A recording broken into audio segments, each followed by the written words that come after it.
Good morning, everyone, and happy Friday. I am grateful that you're here. It's great to see all of you.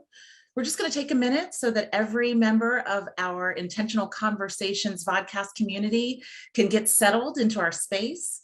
We know that there are so many things that you could be doing right now, but we at NWC are so excited, grateful, and humbled that you're here with us on a Friday, spending time, your valuable time in this space. My name is Cosette Strong. My pronouns are she, her, hers, and I serve as the Senior Director of DEI Strategy and Design here at NWC. I will do my very best to make Dr. Nika White, my colleague, Shiro, our founder and lead principal consultant here at NWC proud as I host and facilitate today's intentional conversation. You have joined the Intentional Conversations VodCast, where we intersect discussions regarding diversity, equity, inclusion, and belonging, leadership, and business. I will ask that you take to the chat. Kindly let us know where you're coming from. I really enjoy that. It's fun to know that even though we may not be in the same geographic spaces, we can still learn about each other and continue to be a closer community. So if you do feel so inclined, share something else about yourself that you may want us to know. You can share the organization you're representing or even your LinkedIn profile, and that's just another way for us all to connect after this time is over.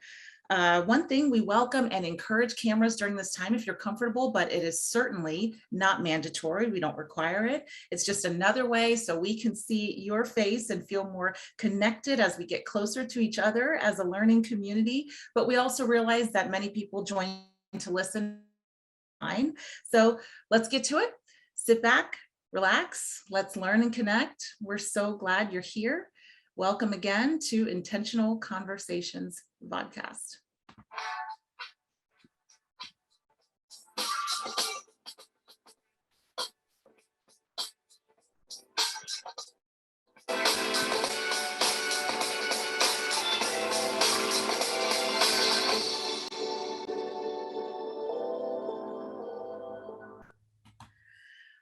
Welcome, welcome. So for those of you who are just joining us, my name is Cosette Strong. My pronouns are she, her, hers, and I serve as the Senior Director of DEI Strategy and Design for NWC. Intentional Conversations is supported by an amazing team of passionate professionals here. My colleagues are exceptional, and I'm beyond grateful to be a part of this team. We work hard, we work tirelessly to curate an exceptional experience for all of you in our community. We're so grateful you're here.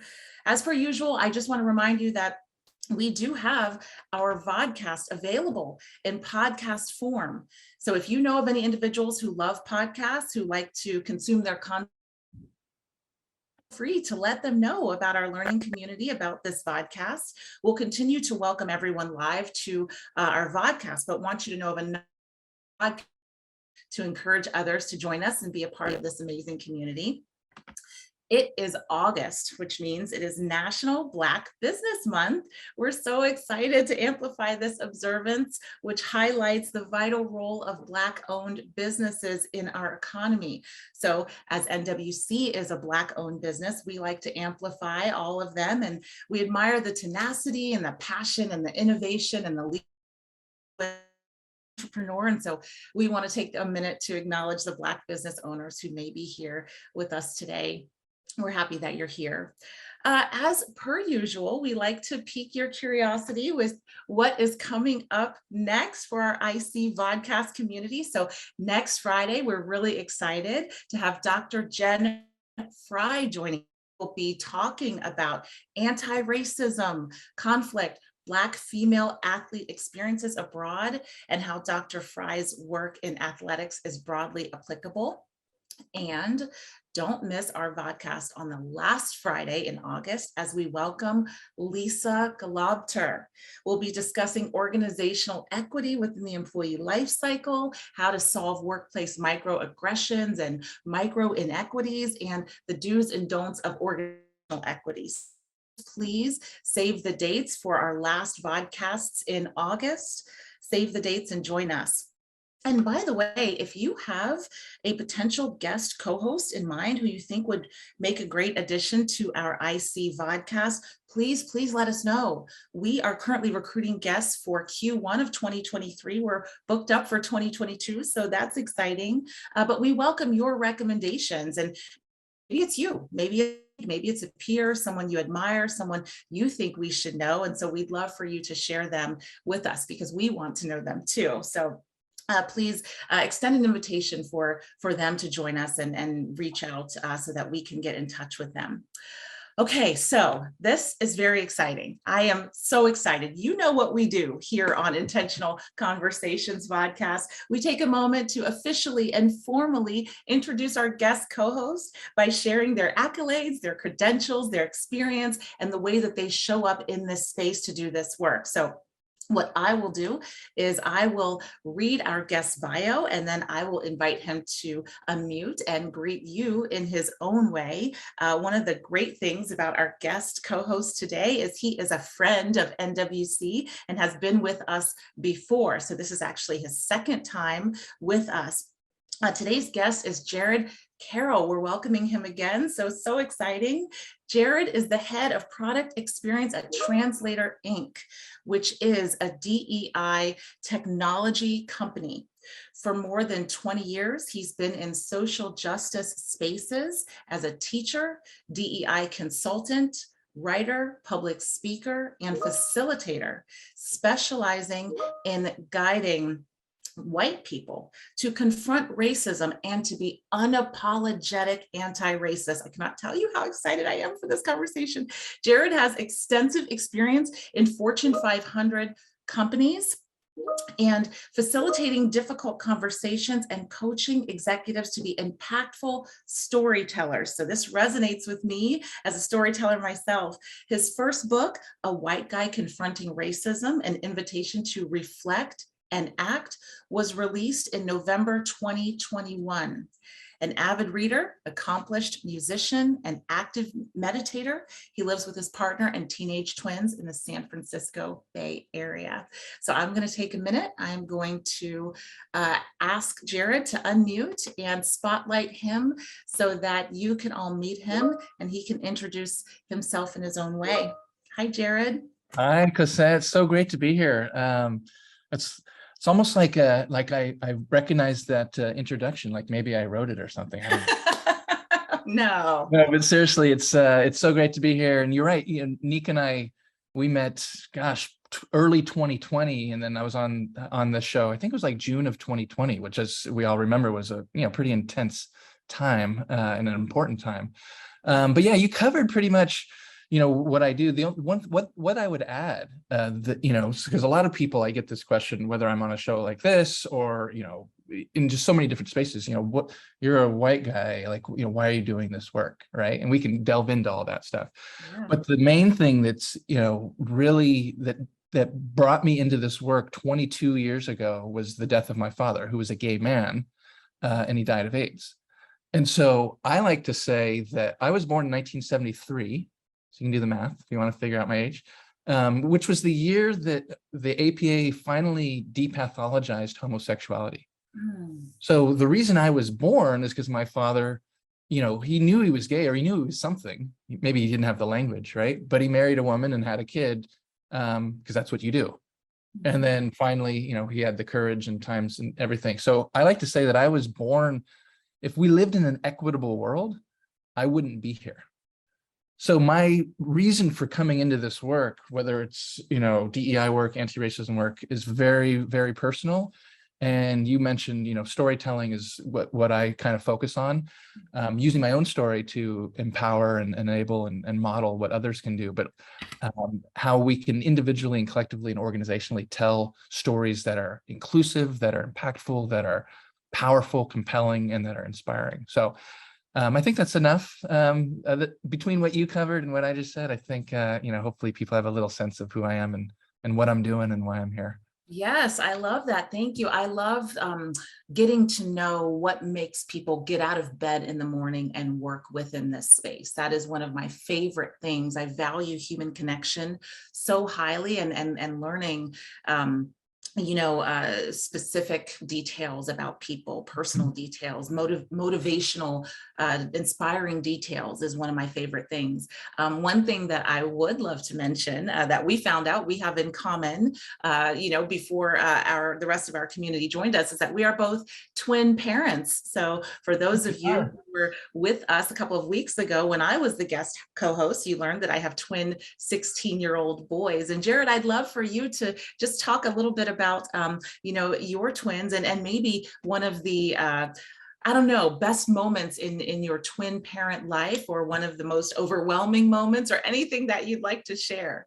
Yeah, no, it's great. So I have 13-year-old twins, boy, girl.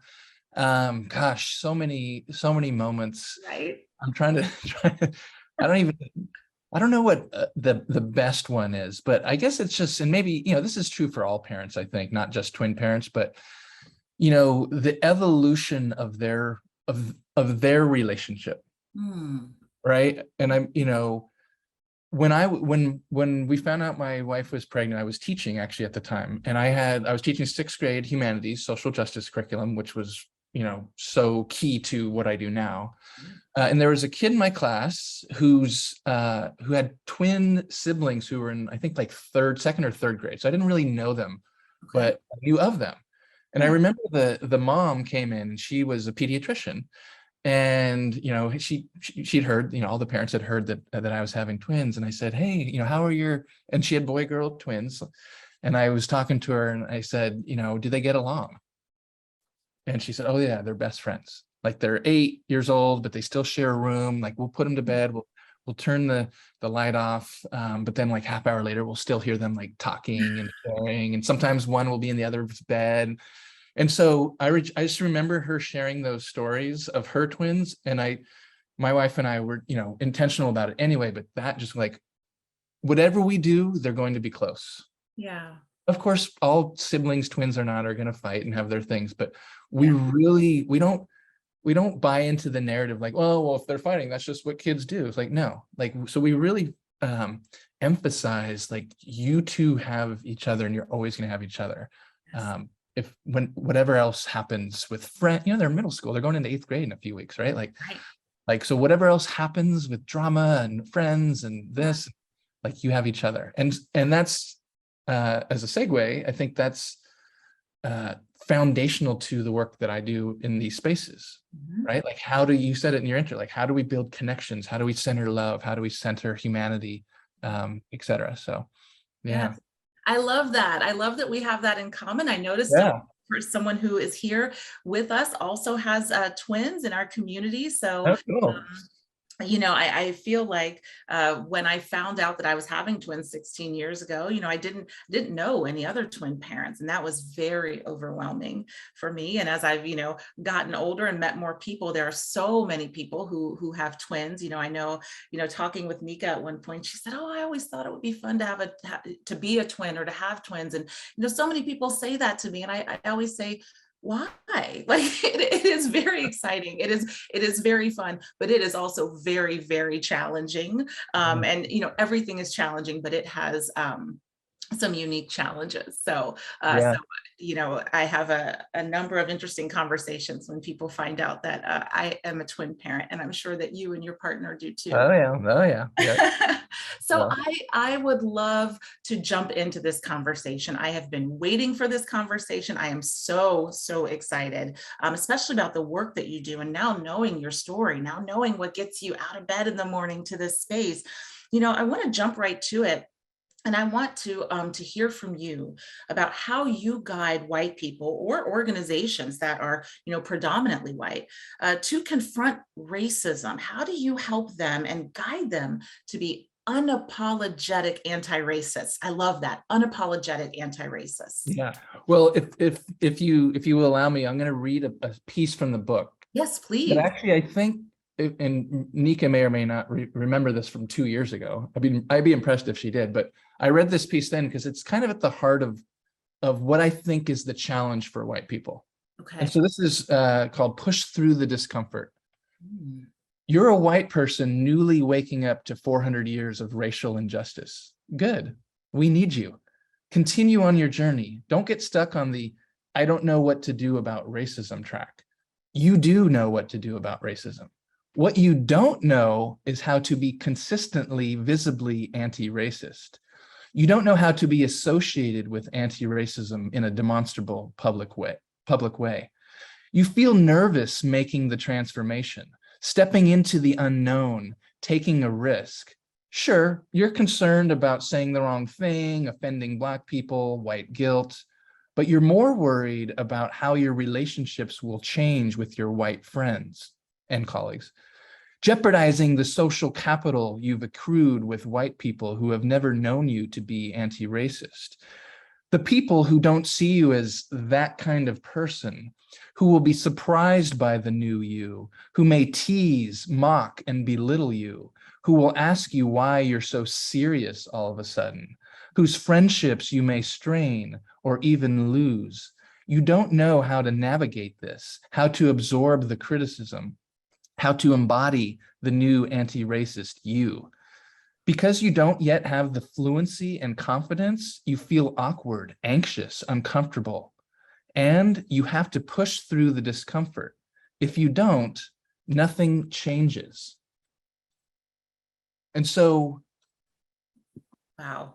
Yes, go ahead. is that every white person in corporate America? No, but it captures with some, variations, a lot of what I think is the challenge. I'm mostly working with people who are leaning in to some degree. It's not like they're being forced to work with me or, it's like they want to learn. Mhm. And of course, and anyone doing DEI or anti-racism work is like, well, what should I do? Tell me what to do. Yeah. I don't tell people what to do. So it's really getting past that. So when I say, unapologetic is a strong word, right? Like, It is. and but it doesn't have to be aggressive. It doesn't have to be what I call like, bomb, like we can move through the bomb throwing stage of our revolution. Right? Yeah. And so really helping folks, and I have kind of 4 principles that I center, and I'll share those in a minute, like really helping people with like how to be in this new way, right? And so there are 4 principles. One is social justice. Yes. And there was, for those of who are on LinkedIn actively and who maybe follow Lily Zhang and Janice Gassam, Lily wrote a couple articles about, or a couple posts about this DEI social justice kind of intersection, and it generated a ton of comments and dialogue. And then Janice wrote an article I think it was just this week, maybe late last week. They're both really good, but they get at this idea, like, where does social justice kind of fit into the DEI conversation? And I think it's foundational, as a lot of folks do. Now, the challenge is, like, of course, social justice in its historic sense, kind of doesn't jive with like corporate stuff, right? But that doesn't mean the principles around, like, we have to recognize and accept, not accept like, hey, it's okay, but accept that it exists, that the world and corporations and everything is inequitable, is unjust. Yeah. So centering that with, I'm working with an executive and they're like, it's like, hey, this is the lens that you have to start looking at, because people who are living it and experiencing it, they're living it and experiencing it. They know it. Yeah. And other people don't get it. So you have to be part of the change to help them understand how what the lens is. So that's the foundation. That's sometimes hard, because even if they're leaning in, they're like, well, what about, no, like, this is foundational truth. Yes. Right? Yes. And then we're actually working with, like, all right, well, how do I navigate these spaces and these relationships and my power and all the things, right? EQ, right? Emotional intelligence, because it's easy to just say, yeah, go do this, go say that, and then you're done. But it doesn't, you have to be, as you said at the beginning, right? In relationship with love, with humanity, with empathy, with curiosity, with vulnerability, all these things, right? Yes. And then a third component, so social justice, EQ, third component is mindfulness.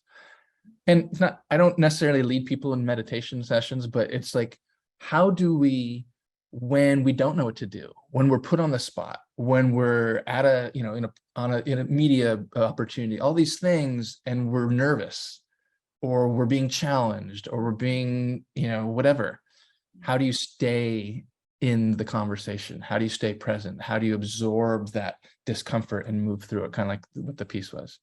Yes. And then the fourth thing, which, it's nice to circle back around, is storytelling, right? What's your story? What's your story, CEO or SVP or middle manager, right? And actually teaching and working with folks on how to craft a story, how to unearth it and surface it, and then how to tell it in what context. What's your 10-minute story or 10-second story? What's your keynote story? What's everything in between? So that's kind of, a high-level overview of immersing people in a way of being and thinking and embodying, as opposed to like lists of things to do and not do. Yes. Oh my goodness, Jared. Okay. You said so many things. You said so many things. My mind is racing right now. I want to amplify, some of the things that you said, jeopardizing social capital. Mm-hmm. Oh, that resonated so powerfully. That conflicts mightily with being unapologetic, Mm-hmm. really about anything. And I loved what you said about, this is foundational. If we all can align that this anti-racism work is foundational, and that's where we're starting. I'm seeing in the chat, jeopardizing social capital, true allyship. We cannot be true allies. We cannot be allies in action unless we are willing. We are willing to jeopardize that social capital. I love how you mentioned two powerful, impactful DEI leaders, incredible leaders in this space, Lily and Dr. Janice. I recommend for all of us in our community, if you are not following these two leaders, please do so. They put out a lot of thought leadership that is impactful. The other thing that I love that you said is, you're not giving people a list. You're not giving them a bulleted list. Okay, this is the way to do anti-racist work. 1, do this. 2, do this. So I would love to hear from you, especially around the fear that people have in this space. And what I've found from conversations that I've had with people, white people have a lot of fear. There's a lot of that discomfort that we've been talking about, and also sometimes it's like, well, I don't know how to join in the conversation. I don't know that this space is for me. So what do you say to someone who's hindered by fear of doing or saying the wrong thing, or by taking action? Totally. It's such a relevant conversation. And here's where I think the EQ, as whatever we want to call ourselves, practitioners, facilitators, leaders, DEI, social justice people, Nika, you, me, Lily, Janet, we all, there's lots of us, right? All the folks that come on this show, is yes, we want change, and that's why we're doing this. And we have to know that we have to find the best ways to make that change in the context in which we're working, right? So I'll bring Translator in. You mentioned my job. It's Translator Inc. You can go check it out, translator.company, and you can learn about it. But one of the sessions that we deliver, so most of our deliverables are 90-minute, we call them learning experiences. And there's a tech component and a social learning, right? So one of my favorite ones, which I helped build last summer, and we've been rolling it out ever since, is called Comfort Zones. Okay. So we have all these little one-sentence scenarios, right? Your new boss is Black. How comfortable are you? Right? Wow. And boom, and then they rate it, and then we show it, and then we have, there's curriculum around it. Yes. So what happens is, what arises, right? And you have a group of, it could be as small as 30, it could be as much as 150, right? Just depends on the client, et cetera, right? So then we talk like, hey, what'd you think? Like, how was this exercise for you? And people come on, and what always happens invariably is like someone, is vulnerable, and they say, yeah, I was uncomfortable with that question because it made me think about this. I don't know what to say, and I don't have a lot of experience or, proximity. And we go, hey, great, thanks for sharing. And then someone else will say, it's hard to be the only Black person or the only trans person or the only, right? And they share that experience, and right. And we facilitate those spaces, right? And then towards the end, this is like the big reveal. So it's great. So it's like at that point, everyone's kind of on equal footing, right? Yes. right? We're uncomfortable for different reasons. Then we get to the end, we say, so remember when so-and-so shared that and so-and-so shared that? What we're talking about is degrees of concern, degrees of discomfort. Yes. Level 1 is, I don't know what to say. I don't want to look stupid. I don't want, all these things, right? Level 2 is, I don't feel like I really belong here. Like people aren't really actively including me. I'm the only whatever. Level 3 is, I don't feel safe. Yeah. I don't feel safe psychologically, physically here. I need to leave. Right. And so we reveal that. And then the takeaway is, don't let your level 1 trump someone else's level 3, because they're not the same. Oh, I love that. So there's a validation of like, hey, we're not saying, you should be, we're not shaming you that you don't know what to say. Right. We're just saying, hey, that's real. Yes. And this is real too. And you need to push through the discomfort so that you can contribute to environments and contexts so that there is less of level 3. So that's kind of the thinking. And it's really powerful because a lot of people are like, okay, I get it. Yes, yes, that is so powerful. I love that you mentioned psychological safety. We've talked about that here on, Intentional Conversations VodCast, and I am particularly interested in psychological safety and the role of, EQ and mindfulness when we think about psych safety in the workplace and the four types of psych safety, inclusion, learner, contributor, and challenger safety. And when we think about these four things that you shared with us, social justice, EQ, mindfulness, storytelling, and the ways that those come together for you to do this work. I'm sure that you also talk about, within those, how, white people can show up in DEI conversations in these spaces in a way that doesn't cause harm. How do you do that? How do you help people with that? So it's as this work always is, it's nuanced and contextual. Michelle Kim, who's another person who everyone should know about and follow, and her book that came out about a year ago, last September, I think, is brilliant. And she lives in Oakland, so a neighbor here. She talks about this, like everything is contextual. Everything, right? So I just want to preface that with your, to answer your question. Vulnerability is a huge thing, because especially if I'm a senior leader, right? Or anyone who has a lot of visibility and kind of influence, right? In whatever community, whether it's at work or, otherwise, is, well, hey, this, I'm a white person. This isn't about me. So I don't want to center myself, right? Anyone on this call who does DEI work, knows the, idea of centering and, centering whiteness, centering white tier, all the things, right? But there's a difference between centering yourself in the service of justice, of equity, of inspiration, of teaching, and serving, centering yourself because you're egotistical and it's all about you. Right. And so the challenge is, and this is where like the storytelling kind of craft comes in, is how do you share something that's vulnerable and lets people see you're human, but then that also leads to something that you stand for, that you want to see change, that you're doing, that your company's doing, that you're involved with, right? So it's what's called a public narrative, and it was created by Marshall Gans, who's a business professor at Harvard, I believe.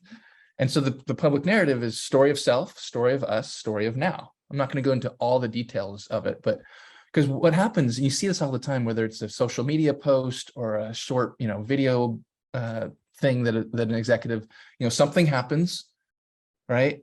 Hey, we got to get Jim to, do the thing. Okay, yeah. So, and his, comms person writes a thing and he approves it, and then he reads it or posts on social, and they think that they're done. Right. And we, performative allyship, right? Yes. And so, but behind that, even if it's intentional, even if it's like sincere, is the mistaken belief that the story of now is the only thing that matters. Well, I believe, it's easy for anyone to say, I believe, I don't know, pick a statement, right? I believe this, or I believe we shouldn't do that. Yes. Why should we believe you that you believe that? Mhm. And that's where the vulnerability comes in. Yes. And so Absolutely. often it's like, well, I don't have any stories. I don't have any race stories. I don't have any. It's like, yeah, you do. Yeah. Most of your stories, because I know this from personal experience, most of your stories are non-stories. The time you didn't do X, the time you didn't have to think about Y, the time you weren't aware of Z, right? And so really working with folks and then Mm. having them share a story that is powerful and compelling, but Mhm. then shows vulnerability, shows some sort of dilemma. Yes. I didn't know what to do, but here's what I chose. It was great, or it sucked, or this happened, or whatever. And Mhm. now I'm here to tell you that, whatever the story of now is. Yeah. So it's complex and nuanced, and at its core, like the philosophy is very simple. Be real and show people that you care and be in the conversation, not as a kind of an outsider little, just Yes. dipping your toe in the water. Absolutely. I love that we're talking about allyship. I love that we're talking about actionable allyship because I see this in the chat. Nika is with us, just adding her comments in the chat. And she said, if you are a white person centering yourself in a way where you are leveraging your sources of power and privilege to advocate for racial equity, social justice, that's acceptable, but to do it to be performative, that is insulting and it is absolutely harmful. And I'm so glad that she wrote that. I'm also glad, Yeah. we talked about, becoming awakened to your own whiteness. One of the things that I love to ask, in facilitation, when I facilitate experiences or, even in coaching, I will ask people in the right context, of course, and Nika said this as well in the chat, but when did you first realize that you were white? Yeah. And a lot of times people will look at me and maybe they think that I'm joking because they're not expecting me to ask a question like that. Yeah. Um, but it is a very serious question, and it is one that I have found that a lot of people they've never really thought about it, and they sit and they think, oh, I don't know. I don't know when I first realized that I was white. And it's not enough. I think that it used to be okay to just say, I'm not a racist. I'm not this, I'm not that. But now we have leveled up. The expectation Mhm. is greater. We must be anti-racist. And I'm just going to take that page out of your book. We must be unapologetic anti-racist. And so, how can individuals, speaking of allyship, how can they ensure that they are being active allies? What is one thing people can do today to be an ally? What do you recommend? What do you tell the people you work with? So great question. I start with believe people. Mm, If someone, whether it's a colleague or on social media or whatever, someone you bump into in the grocery store, yes. believe people. If they say something happened or didn't happen, Mhm, it did. mhm. If they say they feel unsafe because they're the only Black person in the room or in the store or in the whatever, Yeah. it's true. Yes. So just get out of your system the whatabouts and the what ifs Mhm, and the is it really that bad and all that stuff. Just get out of that, because mhm. this is what we're talking about, a mindset. Because Yes. once you can shift that mindset and start practicing that and catching yourself when you Mhm. invariably will do it, Yes. right? So it's Yes. not about being perfect. It's not about like, oh, Mm. from starting on August 12th, I'm not, like it's right. It's like, Yeah. so, oh, yeah. I used to, when I'd hear a news story or I'd, read something on social media, I used to go like, what, that person's just complaining, or, she's probably just making that up or exaggerating, or, Right. cut all that out. Cut all that out from your mindset. And this is where like meditation and mindfulness kind of practice, you can practice this. And it has, of course, all kinds of other applications outside of the social justice and DEI spaces. But so then from there, right, you start to see things differently. You start to see people differently. You start to see the humanity. Yes. I mean, the very first quote in my book is from Tarana Burke. And she Hmm. says, I don't believe your anti-racist work is complete or valid or useful if you haven't engaged with Black humanity. That's a great quote. That's powerful. Right? And so, because then when you're in that headspace and that heart space, yes, then when things come up, you might not still know what to do, like what to actually do, but you know how to be with that person. And you say, hey, this is, I'm not, I'm just hypothetical, right? Hey, something happened to so-and-so. I'm not sure exactly what to do about it, but I just want to acknowledge it and that it's not okay. And we're going to figure it out as a company, as a group, as a leadership team, whatever the context is, right? Yes. So that acknowledgement, because that's vulnerable, because leaders are supposed to know everything and have the answers. Absolutely. Absolutely. So I think it's a mindset shift, really, that is necessary. It is. And I love that you talked about acknowledgement, having that awareness and then, going forth with that acknowledgement. And when we think about the small cost to do something like that, it's nothing, right? It's nothing, just acknowledging, simply saying this happened. And now we're going to not only be aware, but we're going to acknowledge, and now we're going to take action. And I believe that, all of these 4 elements that you talked about, once again, I'll repeat them for, the edification of our community, social justice, EQ, mindfulness, storytelling, these all combine, the mindset that we need to have, this shift that you talked about. It will automatically impact our behaviors. And the way that we show up. And like you said, you're not going to be perfect, and it's not going to happen overnight. And that's okay. I think that that's part of the learning journey. That's part of the growth that I believe we all should go after as humans. And I'm especially interested about the emotional intelligence component. That is something that when I was guest co-host on the VodCast a couple of weeks ago, I talked about as something that I am extremely interested in. And so the role of EQ, that personal intelligence, that interpersonal intelligence, the empathy, the curiosity, the self-awareness, what is the role of EQ in the work that you do? Yeah, well, it's everything. For me, myself, and then what I try and help others with, right? Yeah. The self-awareness. So to be able to recognize your thoughts, your emotions, as they're happening, and recognize patterns as they happen, over time, in relation to, certain people, to certain, events, whatever it is, right? So I think that recognition, and then pausing, right? I mean, there's some new, I've seen a couple of commercials. It's some it seems like a marketing kind of scam, but it's like some electrolyte water, and their slogan is like, pause for hydration, stop for nothing. So it has this yes, buff athlete doing running 100 miles or whatever. It's like, pause for hydration and stop for nothing. And I was like, that's kind of whatever, clever marketing. But then I was like, wait a second, that's kind of what we're talking about.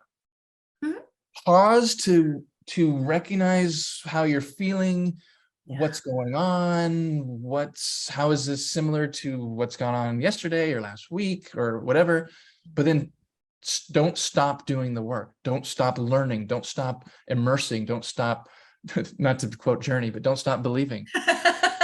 Yes. And by the way, I'm not a Journey fan, but that's I'm kind of a music snob. So anyway, that's a whole nother conversation, but you know what I'm saying? And so I think, and then the curiosity, I think, is really underappreciated in this work. When we think of curiosity, we think like, oh, that's neat. Yeah, that's a neat, song. That's a neat, gadget. And of course, that is curiosity, but I'm talking about a deeper curiosity, right? Yeah. I'm curious about you. I'm curious about your lived experiences. I'm curious about what I'm curious about. I'm curious about what I don't know. Yeah. I'm curious, I mentioned, the reason I put music in my LinkedIn bio and my bios is like, I'm curious about, I'm almost like an amateur ethnomusicologist, because I'll discover a house artist or an African artist or a, whatever. And I'm curious about the music. Of course, I enjoy the music and the rhythm and the beats and the instrumentation and everything, but I'm also curious about, where did this music come from? Yes. Like, what's this about? Yes. Like, and so bringing that curiosity to relationships, to people. I'm curious, what is, we just hired you and you're the only Black person on our team. I'm curious about, what that experience is like. Now, you might not ask that of someone, right?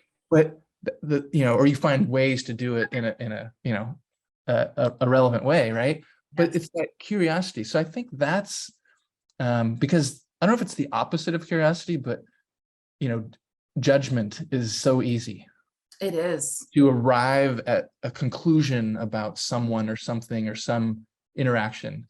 Yes. And I think we need to move away from that as much as possible. We absolutely do. Tell me more about what you're thinking. Tell me more about what happened. Yes. Tell me Yes. more about your perspective. Yes. In our chat, Lenroy, thank you so much. Said Totally. strive to become courageously curious. One of my favorite quotes from Brene Brown, she talks about, it's hard to hate people up close. When you lean in, when you get to know people, when you open your eyes and when you realize, speaking of narrative and storytelling, one of the things I like to say is, behind the lens of every eye is a story just waiting to be told. It's true. And when we think about the number of people we pass in a given day, there's a wealth of story. There's a wealth of life. There's a wealth of learning, in every person you pass. And once you lean in closer, once you really take the time, take the effort, expend energy in getting to know another person, it's hard to hate people. Totally. It's, that judgment that you talked about. Totally. And Nika a few minutes ago put in the chat here, Brian Stevenson, Just Mercy, the book, which is such an awesome book. His approach to solving for racial equity. Number one, get proximate to the problem. And I would expand that, get proximate to people. So the reason, going back to my personal story and my journey, right? So my parents got divorced when I was like 2.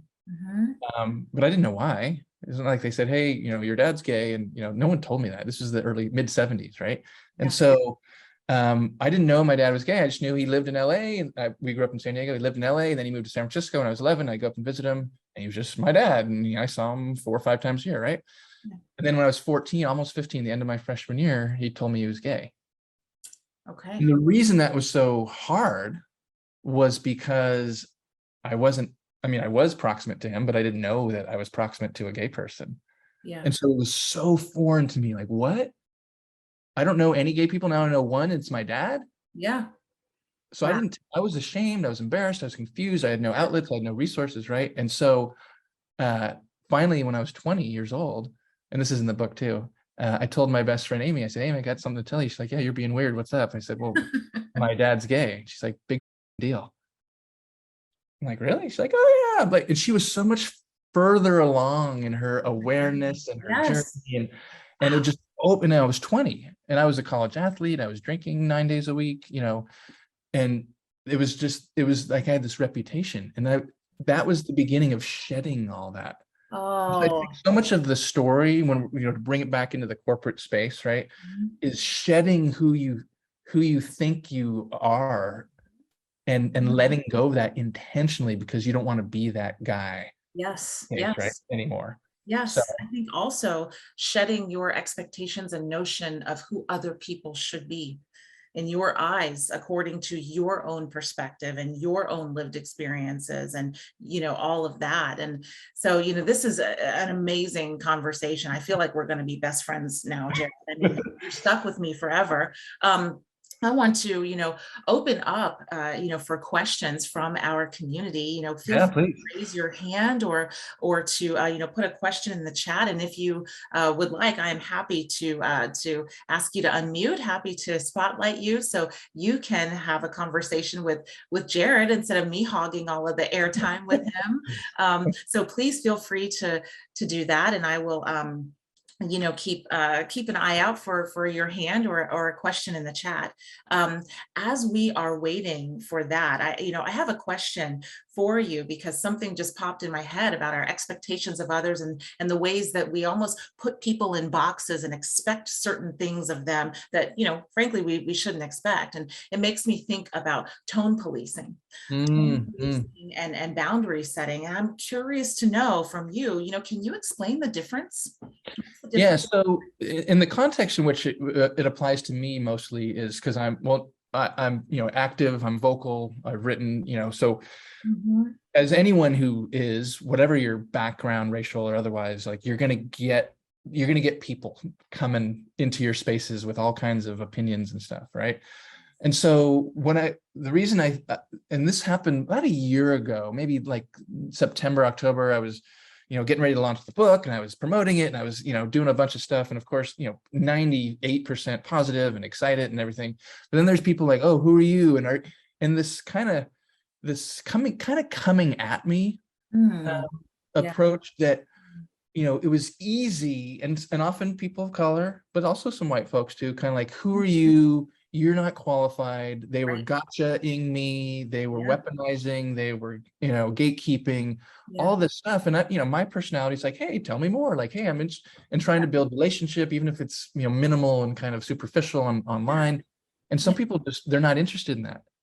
And so I was like, okay, so how do I stand in my integrity while also respecting and being aware of the dynamic here at play as a white man, with power, with, writing a book, et cetera, and a person of color and with often other marginalized identities, right? So just being aware of that. And so tone policing is like, can you please say that a little bit nicer because I'm not really hearing it, right? And we know, that happens all the time. It does. Right? And so that's tone, boundaries is like, you don't get to talk to me like that. You don't get to disrespect me. You don't get to come into my space without knowing me, knowing my background, knowing my story, knowing my history, knowing, my relationships, my work, and attack me and disguise it. Yeah. Criticism. Yeah. So that's the context in which I learned. And I remember reading, I was like, I actually did a Google search, like tone policing versus boundary setting. I wanted to be clear for myself before I kind of arrived at this. And, there were lots of different articles and stuff. And I found some different perspectives to bring in. But I think that's really the essence of it for me. And I know that's one kind of context, but I think the idea applies. Like, how do you recognize what's true, like criticism, and where you do need to change or to do things differently versus like, wait a second, this is something else. Yes, it is. It is challenging to navigate the tension and to hold the middle with that. And that can have some psychological implications. Tone policing can, especially in the workplace, especially in organizational cultures, which have this as part of the fabric of their DNA, right? This tone policing versus, feedback giving versus criticism versus, communication about boundaries. And so what are some of the psychological implications of tone policing, and how do you guide and help organizations to create a culture and policy to stop this? Yeah, well, the implications, the number one overarching, I would say, is it maintains the power, right? Patriarchy, white supremacy, whatever other power dynamics are in place in that organization. Because if I'm a white man and I'm the I don't know, I'm the SVP of whatever, and I'm in charge of policy and assignments and projects and processes, right? And then, you come to me with a complaint and I go, Cosette, like, I need you to, you're angry. So, I mean, tone policing and gaslighting kind of sometimes can intertwine, right? Yes. So then I'm using that as an excuse to maintain my power and asking you to change instead of changing myself. And that just maintains the power. And then what power do you have to, it's probably limited. So then you have to get all strategic and like, okay, how am I going to fight this? And who are my allies and what should I do? Should I go the legal route or should I go this route? And right. And then you're talking about energy. So when we talk about privilege, more privilege equals less energy. Yes. So if I just get to go, you know what, you need to say that nicer, and then I go back and I just forget about it. Well, that didn't take a lot of energy on my part, but think of the energy now it has on your part. Yes, because now I'm exhausted. You're exhausted. You got to think about it. You're like, that, right, and the whole thing. And then that just perpetuates the inequity and unjustness of the system. Yes. So it's very real, the implications of tone policing and gaslighting, right? And so much of this stuff, which is why we come back to this foundational of social justice. Yes. So if I'm a white leader, I need to recognize, even if I don't fully kind of understand it, or I haven't experienced it or seen it, or don't think I've seen it, right? Like to go, hey, this happens. It happens at the individual level, very likely to people on your team or in your company. Yes. And, you know, hey, we get it. It's going to take a while for you to start to see it and see pattern stuff, but that's the work. And so if we don't do that, then it's easy just to dismiss, to get defensive, to, you know, what about, et cetera. When we think about, you know, you talked earlier, you talked to us about, you know, the work that you do, the types of organizations you work with, you know, there has to be such nuance of being invested in, but not attached to the outcomes of the work. How do you navigate that tension in your life? So, and I'm glad you said in your life, because it's also with parenting, with finances, with everything. I was a college athlete. I don't really do sports much anymore because I'm an old geezer, and so it's all these different things. But in the social justice, you know, DEI space. And by the way, this is a Buddhist concept, right, around clinging. So people who have a mindfulness practice, or who kind of have some experience or familiarity with that, are familiar with this idea of, like, you know, desiring things to be different than they are. So it's this dilemma, because isn't that the whole point of what we're doing? We want things to be different than they are. Right. We want there to be more equity, to be more justice, to be more inclusion, et cetera, right? Yes. So, but we have to be, so that's the thing. Hey, I'm going to do my best in whatever my emphasis are. For me, it's speaking, it's facilitating, it's coaching, it's writing, right? Someone else, it might be community organizing, or, you know, program management. Like, whatever your thing is your thing, and do that. And that's another whole other thing, like recognize what is your thing so you can, you know, optimize your impact, right? So I'm going to do everything that in my power, that I know how to do, that I can learn from, that I can iterate, and I'm going to do it as best as I can with very high intentionality and integrity. Yes. And I also recognize that I don't have control of the outcomes. Right. I can't force anyone to do anything.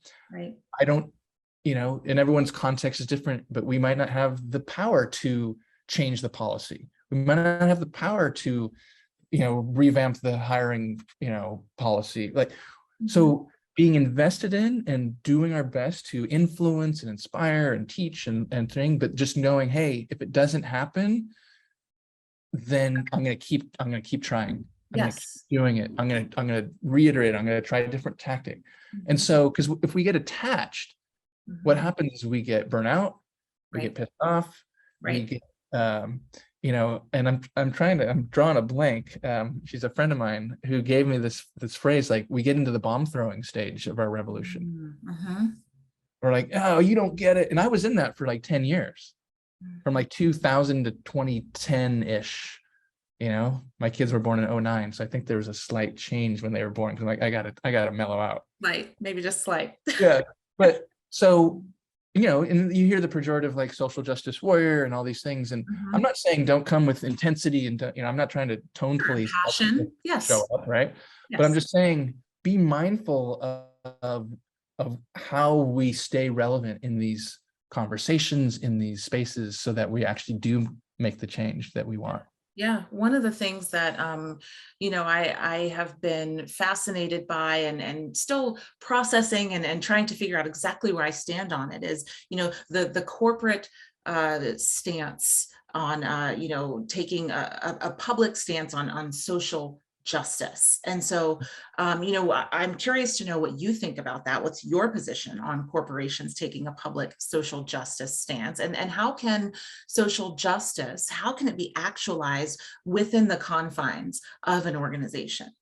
Yeah, I mean, so part one of your question, I do believe corporations should take a social justice stance. Okay. The challenge is so many of them do, and it's so obviously to anyone who's paying attention that it's superficial, performative, a one-off. Yeah. So to answer your question, yes, I do believe they should, but I also believe that there needs to be more constancy and consistency and vulnerability, a lot of what we've been talking about.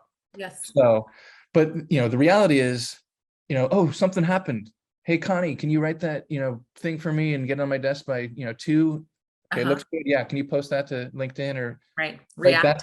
And I've been in these spaces. Mm-hmm. I've been inside corporations, big corporations, that I know how comms works. I know that most executives don't write anything. They don't write their own stuff. Right. And I get it. That's how the corporate world works. But when it comes to this stuff, it's like, no. And I totally blanked on the second part of your question, which was. It's okay. I said a bit of a mouthful. How can social justice be actualized Oh, within the confines of an organization? Well, that's what the heart of Lily's and Lily's posts and Janice's article were about. And I like what Janice said. I don't remember the exact quote, but something like, we may never be able to fully liberate, because if you think about the purpose of justice, it's liberation, right? Individual, collective, right? Yes. We may never really be able to see that actualized in any given company. Maybe there are a few exceptions who are really truly bought in as a company, but that doesn't mean we shouldn't keep striving for it. So it's actually an example of the being invested in but not attached to the outcomes. Because what can happen is like, well, justice is never really going to happen in this space, this company, this department, this team, whatever the context is. So what, we shouldn't even try for it. It's like, that's kind of given up.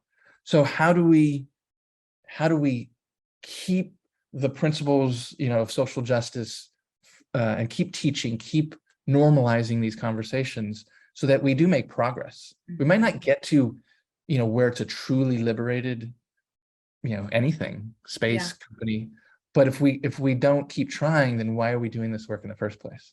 Absolutely. I mean, like you said, don't stop believing, right? Like, I think that one of the things that Nika talks about a lot, and that I, believe as well, is, even though there's so much going on in the world, there's so much pain, there's so much injustice, there's so much heartache, there's so much inequity and unfairness.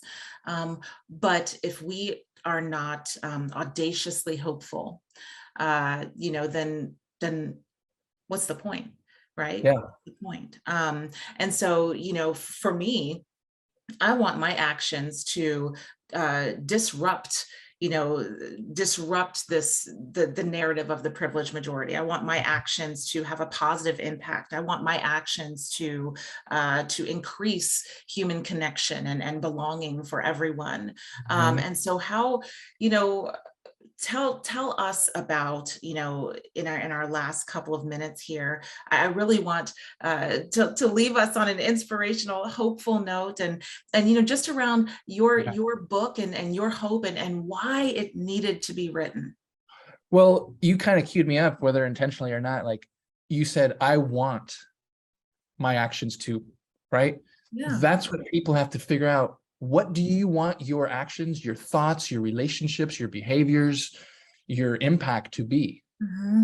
And that can, goes back to storytelling. That can come from so many different, places, right? So for me, and I imagine for you, because as a parent, of twins, as we talked about, like, I want my actions and my legacy to be clear and visible and impactful, so that my kids, not just my kids, but obviously they're kind of to see, like, to know how I expect them and want them to be in the world. They're 13. I don't know what they're going to do with their life. I don't know. Are they going to be in social justice? Yeah, maybe not. I don't know. I mean, I'm not trying to drive them any specific direction. Right. But so what is each one of us, on this call, or anyone, what do we want to be? And just as importantly, if you're, depending on where you are on the journey and the transition and the transformation, like, what do you not want to be?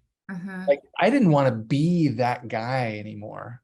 who didn't care, didn't know, wasn't curious, didn't have compassion, didn't have empathy, wasn't proximate to people. So I intentionally changed. Yes. So that's my inspiration for the end here. I love it. I love it. That intention, so important. Oh, Jared, thank you so much for being here with us. I'm so grateful for the opportunity to have talked with you. Yes, I'm seeing comments in the chat. Very grateful for this inspiring conversation. We will definitely be in touch. Like I said, we're best friends now. You're not getting rid of me. Thank you for being here. Thank you to everyone in this amazing community. Thank you for joining Intentional Conversations VodCast. Have an amazing weekend, and we will see you next week. Bye, everyone.